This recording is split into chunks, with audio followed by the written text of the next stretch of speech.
और इसके बाद जो लास्ट हमारा बचता है, सबसे लास्ट जो है हमारा, वो कोरिलेशनल रिसर्च है। तो बहुत ही छोटा सा टॉपिक है, इसमें हम एक लाइन में समझा सकते हैं इसको। तो भाई दो चीज़ों के बीच में अगर कोई रिलेशन देख रहा है तो उसी को कोरिलेशन कहते हैं। जैसे अगर ठंड में क्या है कि पेप्सी का मतलब डिमांड है कम हो जाता है। क्यों कम हो जाता है? क्योंकि पेप्सी तो ऑलरेडी ठंडी ही अच्छी लगती है, गर्म करके थोड़ी ना पियोगे उसको। तो पेप्सी का डिमांड कम हो जाता है ठंड में, और जैसे जैसे गर्मी आता है वैसे वैसे पेप्सी का डिमांड बढ़ता है। जैसे जैसे ठंडी आता है पेप्सी का डिमांड कम होता है। तो रिलेशन है ठंड और मतलब पेप्सी में, गर्मी और पेप्सी में। तो यहाँ पे यही कह रहा है कि ये type of non experimental research method है, और with the help of which the researcher try to examine the relation between variable. इसकी मदद से क्या करते हैं रिसर्चर? वेरिएबल्स के बीच में रिलेशन को जानने में मतलब ये मदद करता है, कोशिश करते हैं, ट्राई करते हैं। he identify the variable that have some sort of relation to such an extent that a change in one creates some change in another. For example, the researcher may analyze whether an increase in the level of motivation among people related lead to an increase in the job satisfaction or not.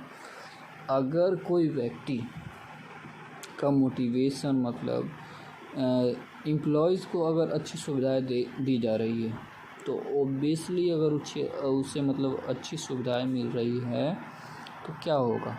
वो अच्छे से काम करेगा। तो क्या relation है यहाँ पे? अच्छी सुविधाएं दोगे तो काम अच्छे से होंगे, ठीक है ना। मोटिवेशन लेवल उसका अप रहेगा बिल्कुल, तो सुविधाएं जो काम है वो बहुत अच्छे से होंगे, वो सेटिस्फाई रहेगा।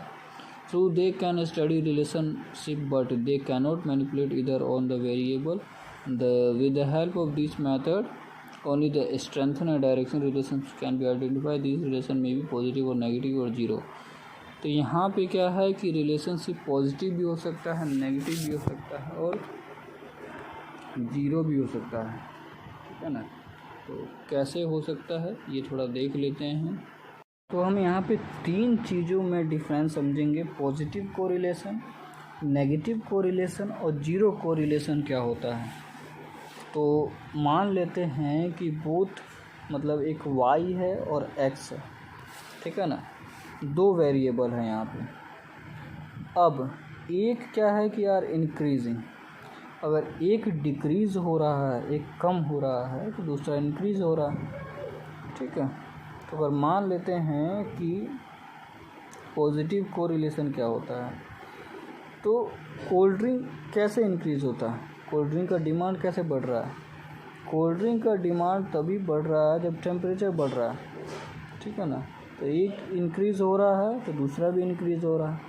अब एक इंक्रीज़ हो रहा है और दूसरा इंक्रीज़ हो रहा है उसके साथ साथ, तो इसी को कहेंगे हम पॉजिटिव कोरिलेशन। मतलब कोल्ड ड्रिंक का डिमांड बढ़ रहा है क्योंकि टेम्परेचर बढ़ रहा है, ठीक है। उसके बाद क्या है,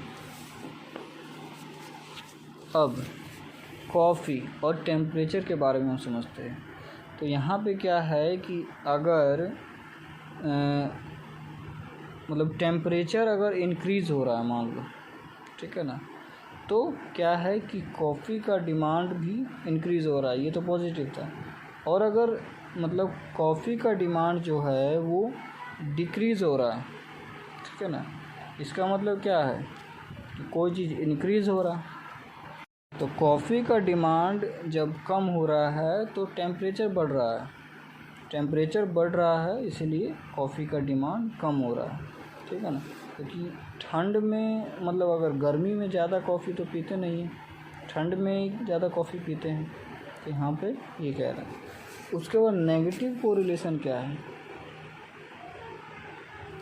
तो जिसमें हम किसी कंक्लूजन पे नहीं आते हैं। मतलब अगर एक चीज़ का डिमांड बढ़ रहा है और उसके साथ साथ दूसरे चीज़ का डिमांड बढ़ रहा है, तो ये पॉजिटिव हो गया। एक चीज़ का डिमांड घट रहा है और लेकिन दूसरे चीज़ का मतलब चीज़ जो बढ़ रहा है उसके चलते एक चीज़ का डिमांड घट रहा है, तो ये नेगेटिव हो गया। लेकिन इसमें कोई मतलब कंफ्यूज रहते हैं मतलब व्यक्ति कि भाई बढ़ रहा है कि घट रहा है, क्या हो रहा है, कोई पता नहीं चलता। इसी को जीरो कोरिलेशन कहते हैं, ठीक है। तो आशा है कि आपको समझ में आ गया होगा तीनों चीज़, पॉजिटिव कोरिलेशन, नेगेटिव कोरिलेशन और जीरो कोरिलेशन। पॉजिटिव में यही होगा कि एक चीज़ का डिमांड अगर बढ़ेगा तो उसके साथ साथ दूसरे चीज़ का भी डिमांड बढ़ेगा। नेगेटिव में ये होगा कि एक चीज़ का अगर डिमांड मतलब बढ़ेगा तो दूसरे चीज़ का क्या है कि अगर दूसरी चीज़ कम हो रहा है, टेम्परेचर कम हो रहा है, तो एक चीज़ का डिमांड बढ़ रहा है तो टेम्परेचर कम हो रहा है, और अगर टेम्परेचर बढ़ रहा है तो उस चीज़ का डिमांड कम हो रहा है। ठीक है ना, इस टाइप से है। और जीरो में क्या है कि कंफ्यूज रहता है व्यक्ति कि क्या बढ़ रहा है क्या घट रहा है, कुछ पता नहीं चलता है। तो ठीक है, फिर ये समझ में आ